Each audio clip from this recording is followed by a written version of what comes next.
स्वागत है आपका हमारे YouTube चैनल अध्ययन विज्ञान में। हम बात कर रहे हैं सीबीएसई क्लास 10th बायोलॉजी के चैप्टर लाइफ प्रोसेस पर। ये हमारा लाइफ प्रोसेस का 4th लेक्चर है। जिस किसी ने भी पीछे के 3 लेक्चर्स ना देखे हों वो ऊपर दिए हुए आई बटन पे क्लिक करके तीनों लेक्चर्स देख सकता है। तो शुरू करते हैं। पीछे के लेक्चर्स में हम लोगों ने बात करा था प्लांट न्यूट्रिशन के बारे में। तो आज हम लोग बात करने वाले हैं उसी के आगे एनिमल न्यूट्रिशन पे।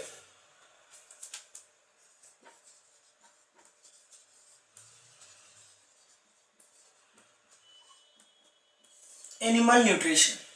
अब जैसा कि प्लांट न्यूट्रिशन में मैंने बताया था कि प्लांट्स क्या होते हैं, plants autotrophic mode of nutrition follow करते हैं। प्लांट्स जो होते हैं वो ऑटोट्रॉप होते हैं। और मैंने टाइप ऑफ न्यूट्रिशन पढ़ाते वक्त बताया था कि न्यूट्रिशन कितने तरीके का होता है, 2 तरीके का होता है, ऑटोट्रॉपिक और heterotrophic. Autotrophic mode of nutrition में ऑर्गेनिजम्स क्या करते हैं, अपना खाना खुद से बनाते हैं। हेट्रोट्रॉपिक मोड ऑफ न्यूट्रिशन में ऑर्गेनिजम्स अपने खाने के लिए किसी दूसरे और प्लांट या एनिमल पे डिपेंडेंट होते हैं या किसी दूसरे ऑर्गेनिज्म पे डिपेंडेंट होते हैं। ठीक है, तो मैंने बताया था कि जो भी जितने भी ग्रीन प्लांट्स होते हैं वो क्या होते हैं, वो होते हैं ऑटोट्रॉप्स। ठीक है, वो autotrophic mode of nutrition follow करते हैं।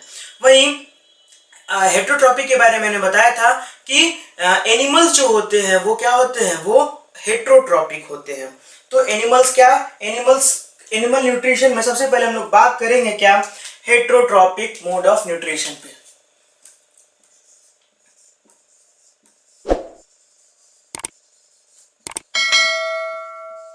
Heterotrophic nutrition.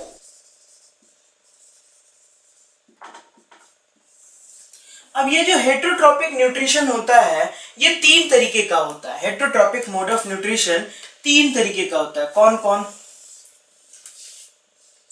पहला होता है होलोजोइक,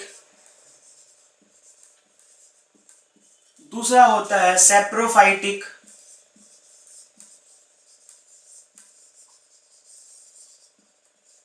और तीसरा होता है पैरासिटिक।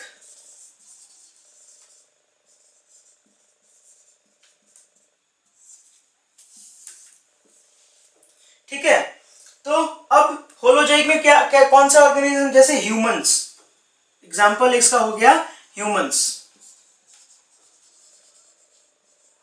अब इसमें होता क्या है, इसमें होता है कि ऑर्गेनिजम्स क्या करते हैं, जो भी holozoic mode of nutrition follow करते हैं जो ऑर्गेनिजम्स, उनमें क्या होता है, ये सॉलिड फूड पार्टिकल्स को इंजेस्ट करते हैं और फिर अपने बॉडी में उसका डाइजेशन करते हैं। ठीक है, सिंपल सी बात है। जैसे हम लोग क्या है, हम लोग खाना खाते हैं और खाना हमारे बॉडी में जाता है, फिर हमारे पेट में जाके उसका क्या होता है, डाइजेशन होता है। तो इसी को कहते हैं हम लोग होलोजोइक मोड ऑफ न्यूट्रिशन, जिसमें डाइजेशन का प्रोसेस जो होता है वो कहाँ हो, इन द बॉडी। ठीक है, डाइजेशन कहाँ होता है, digestion inside the body. Digestion inside the body. ठीक है, होलोजोइक में क्या, डाइजेशन कहाँ होता है, बॉडी के अंदर होता है। अब अगला होलोजोइक के बाद सैप्रोफाइटिक। सैप्रोफाइटिक क्या होते हैं, तो सैप्रोफाइटिक ये क्या करते हैं, ये feed on dead and decaying particles. ठीक है, जो सैप्रोफाइट्स होते हैं वो डेड और डिकेइंग पार्टिकल्स पे से अपना फूड ऑब्टेन करते हैं। ठीक है, इसमें आ गया बैक्टीरिया और फंजाई। ठीक, इनमें क्या होता है, जैसे कि मैंने बताया यहाँ पे डाइजेशन क्या हो रहा है, बॉडी के अंदर हो रहा है, लेकिन इनके केस में डाइजेशन कहाँ होगा, डाइजेशन आउटसाइड द बॉडी।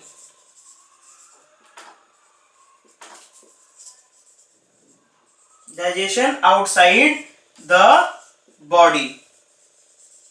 ठीक है, क्या है, ये लोग क्या करते हैं, ये सैप्रोफाइट जो होते हैं, जो भी डेड और डिकेइंग पार्टिकल्स होता है उस पे डाइजेस्टिव एंजाइम रिलीज करते हैं, उसको उसका ब्रेकडाउन बॉडी के बाहर ही हो जाता है। उसके बाद उससे जो न्यूट्रिएंट्स मिलते हैं उन न्यूट्रिएंट्स को ये क्या करते हैं, उन न्यूट्रिएंट्स का इंजेक्शन करते हैं। ठीक है, तो यहाँ डाइजेशन कहाँ हो रहा है, आउटसाइड द बॉडी, यहाँ डाइजेशन कहाँ हो रहा है, इनसाइड द बॉडी।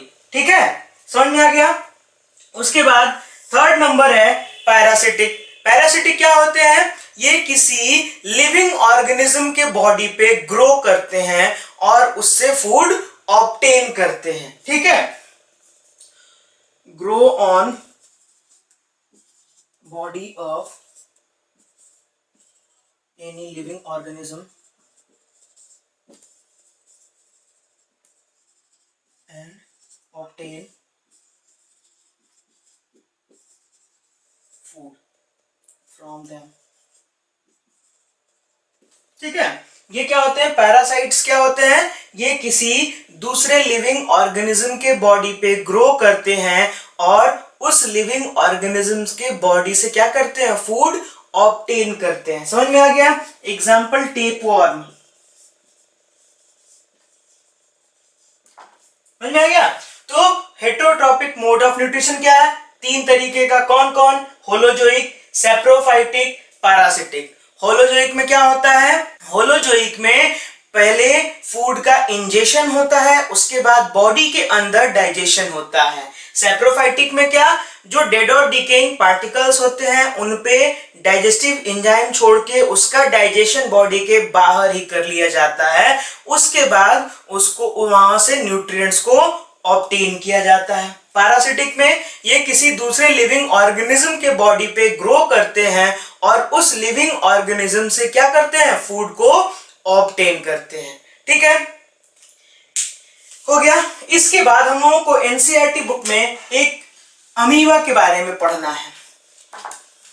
तो अगर कोई पूछे अमीबा में कौन सा न्यूट्रिशन होता है तो क्या कहोगे, होलोजोइक, सैप्रोफाइटिक या फिर parasitic.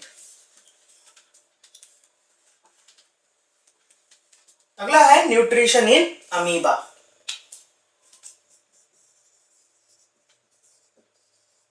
Nutrition in amoeba, amoeba में कौन सा न्यूट्रिशन होता है, तो अमीबा जो होता है उसमें होलोजोइक मोड ऑफ न्यूट्रिशन होता है। अमीबा में कौन सा न्यूट्रिशन होता है, अमीबा में होलोजोइक मोड ऑफ न्यूट्रिशन होता है। ठीक है, कैसे होता है बताता हूं।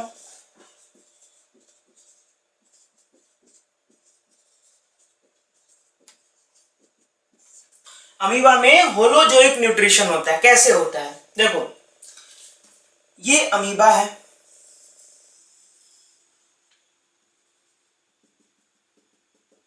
ठीक है, उसके बाद ये मान लो कोई उसका फूड है, ये अमीबा है, ये फूड है, लिख देता हूं।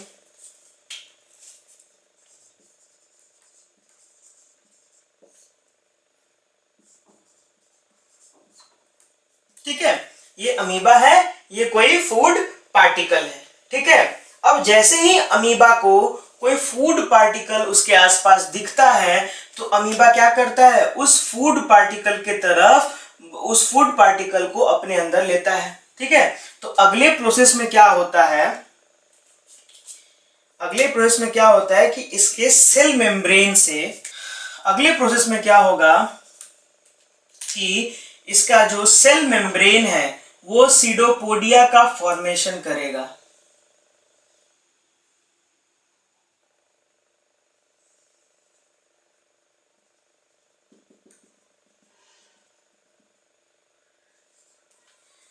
सेल मेम्ब्रेन क्या किया, ये जो दो प्रोजेक्शंस दिख रहे हैं, ठीक है, जो इस फूड पार्टिकल के तरफ बढ़ रहे हैं, ठीक है, ये दो प्रोजेक्शंस जो हैं इनको कहते हैं सीडोपोडिया।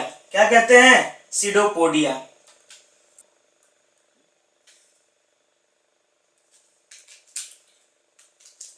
ये और ये दोनों क्या हो गए, सीडोपोडिया हो गए। अब देखो सीडोपोडिया क्या होता है, इसको हम लोग कहते हैं फॉल्स लेग। कैसे, दो वर्ड से बना है, सीडो और पोडिया। ठीक है, सीडो और पोडिया। सीडो मतलब क्या होता है, सीडो मतलब होता है फॉल्स, पोडिया मतलब होता है लेग, ठीक है। सीडोपोडिया क्या होता है, फॉल्स लेग, इसको हम लोग बोलते हैं। क्यों बोलते हैं, तो सीडोपोडिया को हम लोग फॉल्स लेग इसलिए बोलते हैं बिकॉज देखो सीडोपोडिया का काम क्या है, सीडोपोडिया का काम है, मेन काम क्या है इसका, इस फूड को कैप्चर करना, ठीक है। बट ये इस काम को करते करते क्या किया कि इस अमीबा को यहां से यहां मूव करवा दिया, ठीक है। मतलब ये मूवमेंट भी करा रहा है, अमीबा इस सीडोपोडिया के वजह से क्या मूव भी कर रहा है, इसलिए इसको कहते हैं फॉल्स लेग, ठीक है। ये लेग तो नहीं है बट लेग जैसा काम करता है। अब क्या करेगा, अब इस ये सीडोपोडिया क्या करेगा, सीडोपोडिया धीरे धीरे इस फूड को अपने अंदर घेरने का कोशिश कर रहा है, ठीक है। धीरे धीरे क्या किया, ये फूड के नजदीक आ गया। अगले स्टेप में देखो क्या होता है, अगले स्टेप में कि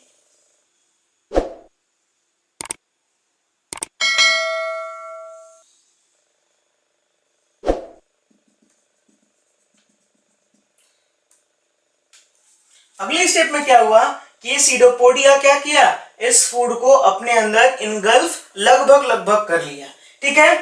इसके बाद अगला स्टेप में और क्या होगा, अब अगले स्टेप में क्या होगा कि ये जो फूड है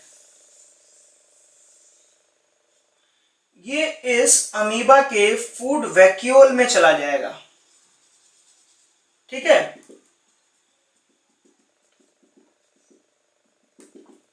अब ये जो फूड पार्टिकल था, ये जो फूड पार्टिकल था अब कहां आ गया, ये इस स्पेस में आ गया जो अमीबा के बॉडी के अंदर है, और इसको कहते हैं क्या, इसको कहते हैं food vacuole,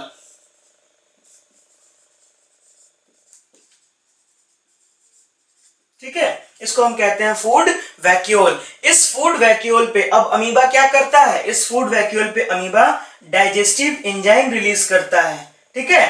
digestive enzyme release करता है जिससे ये फूड क्या होता है, डाइजेस्ट हो जाता है, और डाइजेस्ट करने के बाद जो न्यूट्रिएंट्स हैं उनको क्या करेगा, उनको वो एब्जॉर्ब कर लेगा। फिर एब्जॉर्ब करने के बाद उनको उन न्यूट्रिएंट्स को एब्जॉर्ब करने के बाद उन न्यूट्रिएंट्स को एब्जॉर्ब करने के बाद फिर ये फूड वैक्यूल जाता है, उन न्यूट्रिएंट्स को एब्जॉर्ब करने के बाद फिर ये फूड वैक्यूल सेल मेम्ब्रेन के साइड जाता है,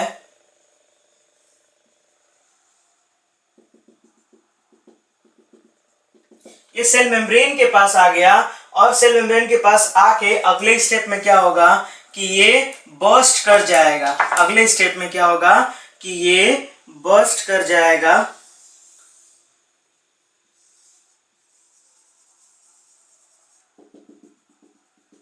अगले स्टेप में ये जो बर्स्ट कर गया और यहाँ पे ये वेस्ट प्रोडक्ट यहाँ पे रिलीज कर दिया, ठीक है। समझ में आ रहा है, पहले क्या किया, अमीबा को फूड का सेंस हुआ, वो अपने सीडोपोडिया को बढ़ाना शुरू किया। सीडोपोडिया क्या किया, उस फूड को चारों तरफ से घेरना शुरू कर दिया। उसके बाद घेर के वो अमीबा के बॉडी के अंदर चला आया, कहां आ गया, फूड वैक्यूल में, ठीक है। ये सीडोपोडिया फूड को घेर के उसके बॉडी के अंदर क्या बना दिया, फूड वैक्यूल बना दिया। उस फूड वैक्यूल में ये फूड है। अब अमीबा क्या कर रहा है, इस फूड वैक्यूल पे क्या कर रहा है, डाइजेस्टिव एंजाइम को रिलीज कर रहा है। डाइजेस्टिव एंजाइम रिलीज करके इस फूड पार्टिकल का डाइजेशन वो कर लिया। डाइजेशन करने के बाद सिंपल क्या होता है, एब्जॉर्प्शन होता है। एब्जॉर्ब कर लिया न्यूट्रिएंट्स, एब्जॉर्ब करने के बाद जो वेस्ट प्रोडक्ट बचा, वो फिर से सेल मेम्ब्रेन की साइड जाएगा। ये साइड वाला सेल मेम्ब्रेन है, किसी भी साइड सेल मेम्ब्रेन के आएगा, वो सेल मेम्ब्रेन के पास आकर धीरे से फिर सेल मेम्ब्रेन के पास आएगा, और आते आते फिर वो बर्स्ट कर जाएगा। फूड वैक्यूल मेम्ब्रेन के पास आके बर्स्ट कर जाएगा, और जो वेस्ट प्रोडक्ट है वो बाहर रिलीज हो जाएगा। फिर अमीबा अपना आगे बढ़ जाएगा, ठीक है। तो ये कुछ ऐसा प्रोसेस है जिससे अमीबा क्या करता है, फूड ऑब्टेन करता है। तो इसीलिए कह रहे हैं, मैंने बोला था कि होलोजोइक मोड ऑफ न्यूट्रिशन में क्या होता है, पहले इंजेशन होता है, उसके बाद डाइजेशन उसके बॉडी के अंदर होता है। तो यहां भी हो रहा है, ये फूड को इंजेस्ट किया, ठीक है, फूड को इंजेस्ट कर लिया, बॉडी में चला गया फूड, यहाँ पे डाइजेस्ट हुआ, डाइजेशन होने के बाद फूड का एब्जॉर्प्शन हुआ, एब्जॉर्प्शन होने के बाद फिर वेस्ट प्रोडक्ट को रिलीज कर दिया गया। ठीक है, तो अमीबा में कौन सा मोड ऑफ न्यूट्रिशन होगा? अमीबा में होलोजोइक मोड ऑफ न्यूट्रिशन होगा। ठीक, इसके बाद स्टेप्स इन होलोजोइक न्यूट्रिशन पे, तो होलोजोइक न्यूट्रिशन में टोटल 5 स्टेप्स होते हैं। पहला होता है इंजेशन, दूसरा होता है डाइजेशन, तीसरा होता है एब्जॉर्प्शन, चौथा होता है एसिमिलेशन और पांचवा होता है ईजेशन। तो बारी बारी से हम जानते हैं इन पांचों स्टेप्स को। क्या होता है? सबसे पहला जो फर्स्ट स्टेप होता है वो होता है ingestion.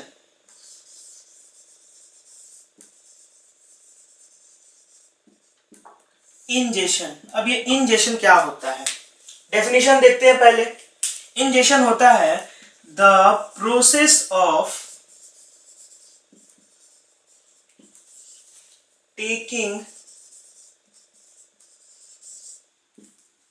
In of food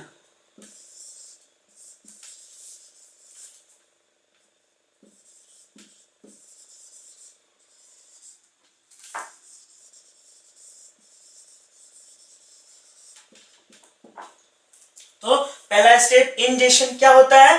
the process of taking in of food is called ingestion. ठीक है, सिंपल, अगर सिंपल सा डेफिनेशन जाने तो इंजेशन का मतलब क्या होता है? Taking in of food. Ingestion मतलब इनटेक ऑफ फूड, इसी प्रोसेस को हम क्या कहते हैं? इंजेशन कहते हैं। इसके बाद सेकेंड प्रोसेस आता है, सेकेंड प्रोसेस आता है जिसको कहते हैं डाइजेशन।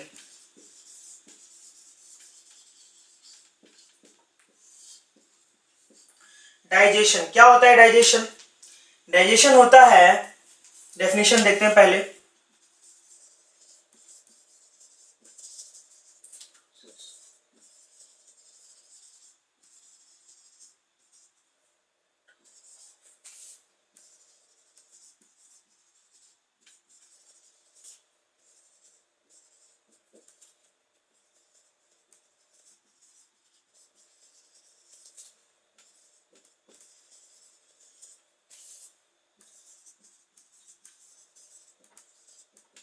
हाँ, तो डाइजेशन क्या होता है? The process of breakdown of complex food into simple food. Complex food का सिंपल फूड में ब्रेकडाउन के ही प्रोसेस को हम क्या कहते हैं? उसी प्रोसेस को हम कहते हैं डाइजेशन। डाइजेशन में क्या होता है? जैसे जो भी फूड हम खाते हैं, जो भी फूड हम खाते हैं, जो कॉम्प्लेक्स फूड, जैसे हम चावल दाल ये जो खाते हैं, ये क्या होते हैं? ये कॉम्प्लेक्स फूड होते हैं। इन सारे कॉम्प्लेक्स फूड को हमारे बॉडी में क्या किया जाता है? उसका ब्रेकडाउन करके उसको सिंपलर सब्सटेंसेस में तोड़ा जाता है, फिर उसका एब्जॉर्प्शन होता है। ठीक है, तो क्या हुआ? Breakdown of complex food into simpler food, इसी प्रोसेस को हम क्या कहते हैं? इसी प्रोसेस को हम कहते हैं डाइजेशन। इसके बाद थर्ड नंबर है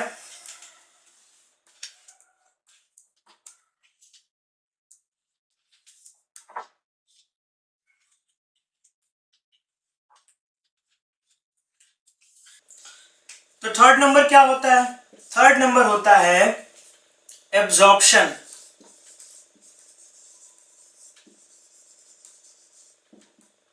एब्जॉर्प्शन, डेफिनेशन देखते हैं इसका पहले। डेफिनेशन होता है द प्रोसेस ऑफ एब्जॉर्प्शन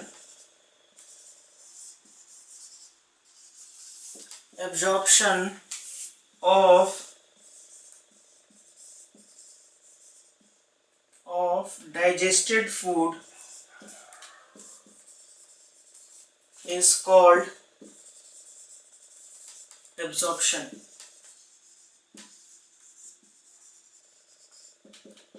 क्या होता है absorption? The process of absorption of digested food. जो डाइजेशन के प्रोसेस में जो फूड डाइजेस्ट हुआ है, जो न्यूट्रिएंट्स ऑब्टेन हुए हैं, ठीक है, उन न्यूट्रिएंट्स को क्या किया जाता है? एब्जॉर्ब किया जाता है। इसी प्रोसेस को हम कहते हैं एब्जॉर्प्शन। उसके बाद अगला है फोर्थ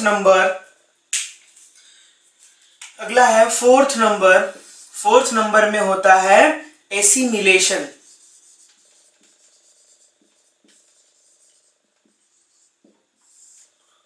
एसिमिलेशन क्या होता है? एसिमिलेशन होता है, डेफिनेशन देखते हैं पहले, the process of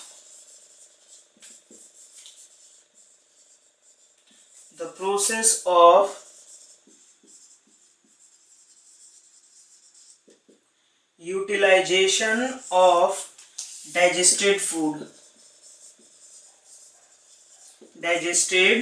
food is called assimilation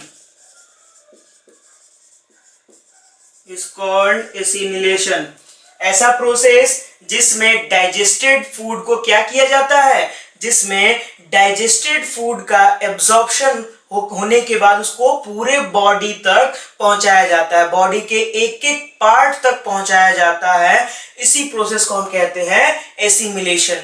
जो भी फूड का एब्जॉर्प्शन हुआ है, जिन न्यूट्रिएंट्स का एब्जॉर्प्शन हुआ है, उन न्यूट्रिएंट्स को बॉडी के एक एक पार्ट तक पहुंचाया जाता है by the process of assimilation. और इसी प्रोसेस से क्या होता है, इस फूड का यूटिलाइजेशन हो पाता है एनर्जी बनाने के लिए, और सारे और जितने भी हमारे बॉडी में फंक्शन चल रहे होते हैं, और जैसे रिपेयर रिजेनरेशन के लिए जो रॉ मटेरियल्स चाहिए होते हैं, वो भी हमको इसी प्रोसेस के थ्रू पहुंचते हैं। ठीक है, तो ये क्या हो गया, एसिमिलेशन।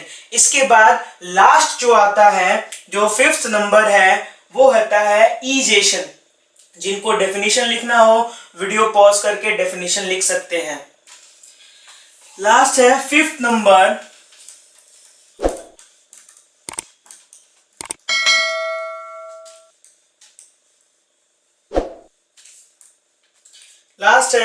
नंबर, ईजेशन।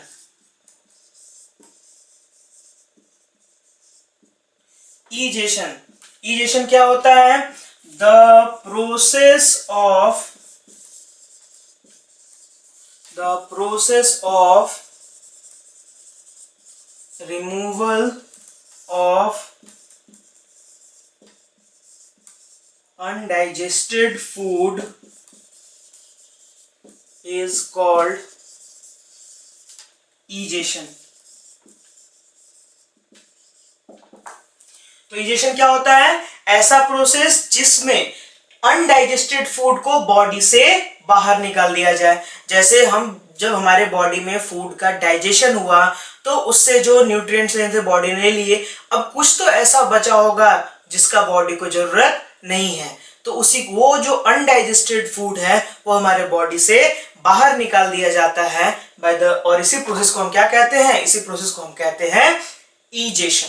ठीक है, समझ में आ गया? तो होलोजोइक मोड ऑफ न्यूट्रिशन में यही 5 प्रोसेसेस होते हैं। किसी भी ऑर्गेनिज्म में जो holozoic mode of nutrition follow कर रहा है, उस ऑर्गेनिज्म में ये 5 स्टेप्स होंगे। ठीक है, पहला क्या बताया मैंने? Ingestion, intake of food, digestion, breakdown of food, third बताया absorption of digested food, fourth बताया मैंने assimilation, utilisation of digested food, और फिफ्थ बताया मैंने क्या? Egestion, removal of undigested food. तो यही 5 प्रोसेसेस किसी भी होलोजोइक मोड ऑफ न्यूट्रिशन वाले ऑर्गेनिजम्स में होते हैं। ठीक है, जैसे मैंने थोड़ी देर पहले अमीबा के बारे में बताया था। अमीबा के बारे में क्या था? पहले वो फूड को क्या किया? इंजेस्ट किया। कैसे? वो सीडोपोडिया के हेल्प से वो क्या किया? फूड को अपने अंदर इनगल्फ किया फूड वैक्यूल में। उसका डाइजेशन किया, डाइजेस्टिव एंजाइम के हेल्प से क्या किया? उस कॉम्प्लेक्स फूड का ब्रेकडाउन किया, उसका डाइजेशन किया। ठीक है, उसके बाद उस फूड को एब्जॉर्ब कर लिया और उसका यूटिलाइजेशन कर लिया। ठीक है, तो एसिमिलेशन और एब्जॉर्प्शन और एसिमिलेशन हो गया। उसके बाद जो वेस्ट प्रोडक्ट बचा, जो अनडाइजेस्टेड फूड बचा, उसको फिर वो बाहर निकाल दिया। ठीक है, तो जितने भी होलोजोइक मोड ऑफ न्यूट्रिशन के ऑर्गेनिजम्स होते हैं, उनमें यही 5 स्टेप्स होते हैं। ठीक है, तो आज के लिए इतना ही। तो आज हम लोगों ने क्या क्या पढ़ा? आज हम लोगों ने होलोजोइक मोड ऑफ न्यूट्रिशन के बारे में पढ़ा। होलोजोइक मोड ऑफ न्यूट्रिशन में जो स्टेप्स आते हैं उनको पढ़ा। तो हमें 10th क्लास में सिर्फ होलोजोइक मोड ऑफ न्यूट्रिशन ही पढ़ना है, सैप्रोफाइटिक और पैरासिटिक नहीं पढ़ना, ठीक है। उसमें भी हम लोग को सिर्फ ह्यूमंस का पढ़ना है, ठीक है। तो आज तो ये एनिमल का हो गया। नेक्स्ट लेक्चर में हम लोग ह्यूमन न्यूट्रिशन के बारे में डिस्कस करेंगे, ठीक है। तो आज के लिए इतना ही। तब तक के लिए स्वस्थ रहिए, मस्त रहिए, इसी तरह मुस्कुराते रहिए और बने रहिए अध्ययन विज्ञान के साथ। अगर आपको मेरा वीडियो पसंद आया हो तो इसे लाइक करें, शेयर करें, हमारे चैनल को सब्सक्राइब कर लें और बेल आइकन दबा दें ताकि हमारे फ्यूचर वीडियोस की नोटिफिकेशन आपको मिल सके। जय हिंद, वंदे मातरम।